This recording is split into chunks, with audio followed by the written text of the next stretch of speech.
Well, hello, everybody. It's a real pleasure to have the opportunity to share about this year's Gift for the Poor. As you know, each year we have supported many great programs all around the world in recent years in Nepal, but before that in India, in Zambia, and in the Far East, in South America, and Africa, other places in Africa. We've done so much. And if you think back and look at all the programs, it's really pretty amazing what God has been able to do through the help that we've provided. And I think, certainly as a Christian who's been in Thames Valley for many years, it really warms my heart to feel that, we've been able to really touch people's lives all around the world. And again, I'm really excited that we have the opportunity to do this again this coming year for the year ahead. And this year, our program that we're going to support is in Lebanon, and Hope Lebanon is the program. And I'm going to show a quick video just to remind people of the challenges that they've been facing in the recent past. August 4th, a huge explosion tears apart the bustling city of Beirut. Devastated homes, neighborhoods and roads. Terrified people, abandoned, hungry, unemployed, feeling defeated and incapable of providing for their families. But from the depths of despair comes hope, offered by those who are moved by the cries of the needy and helpless. Hope Worldwide's vision has driven us to help more than 500 deprived families, repair more than 50 damaged homes, and distribute more than 500 food parcels. Your support and prayers have allowed us to give generously. Soon, we will provide drinking water to Beirut residents and support to children and their families through counseling and education.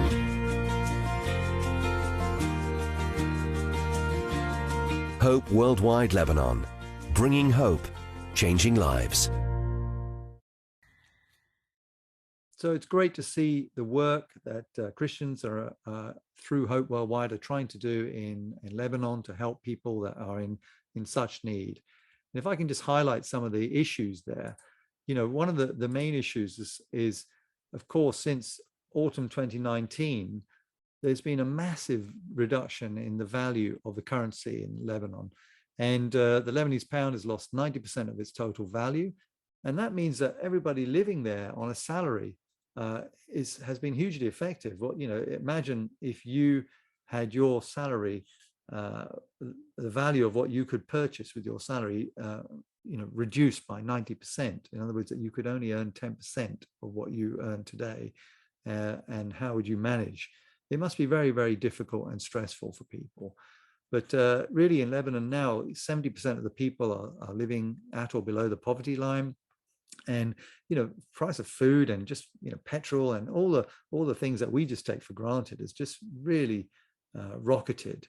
In that the sense, filling up my car would cost me my whole day's wages, which is ridiculous, but which is really challenging, I'm sure. The idea for Hope Worldwide is that we are going to try and help to build a sustainable support system, as we've done in other countries. We know we've done this so well with Steve Clark in Zambia and now in Nepal, how we've helped those countries become self-sustaining through, helping them to have the starting funding in order to go out and get funding for bigger organizations from the World Bank and USAID and other, larger projects and organizations. And that way we can help them do that. We give them the seed money and then they become self-sustaining. And that's so incredible to enjoy seeing happen.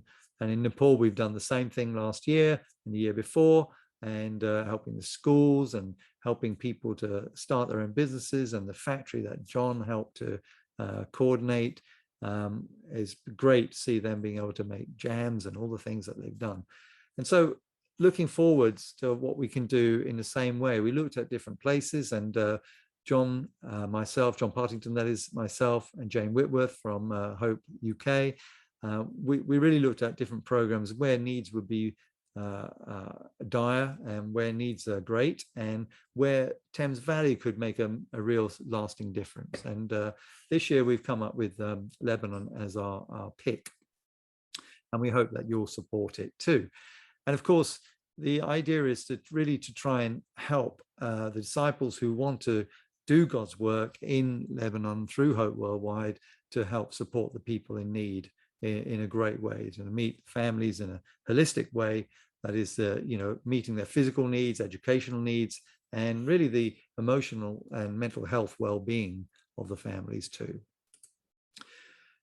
Physical needs, basically, people need food, and it's great to be able to have supported that program already through Hope Worldwide, but now that we can enhance that support and be able to make it ongoing and longer lasting, and to reach more and more people in the community.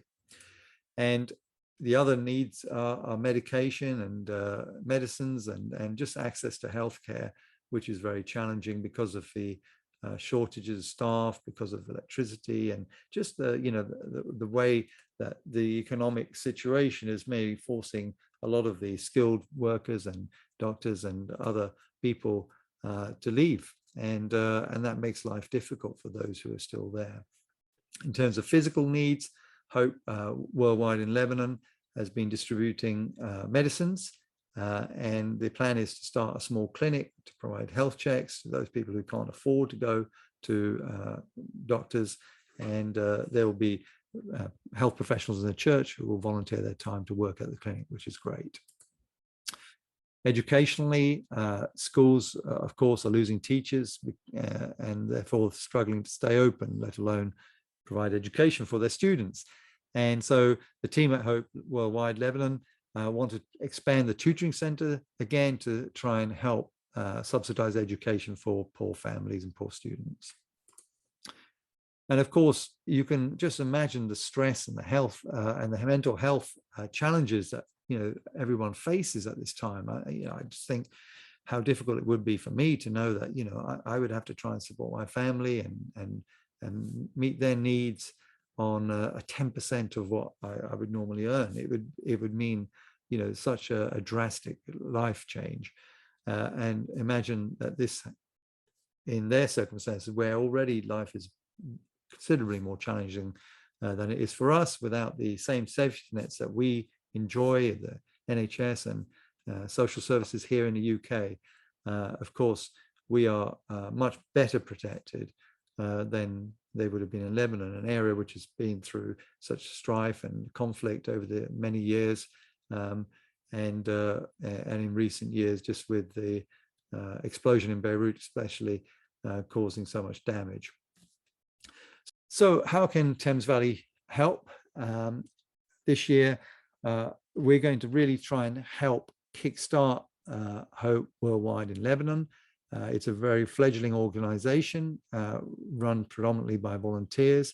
And the idea is this year for us to help our donations to fund their expansion of the existing programs to the wider community, but also, and importantly, and we've done this elsewhere as well, and it's proved to be very successful, is to help fund the salary of a Hope Worldwide program director in Lebanon, who will then lead the programs and help and have the part of the job to fundraise, as Sharon Clark has done in the past for Hope, and is still doing now for Hope UK.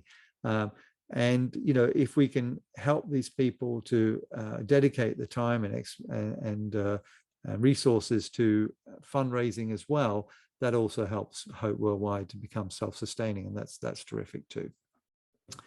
And also to help in practical ways for capital costs for renovation and building work.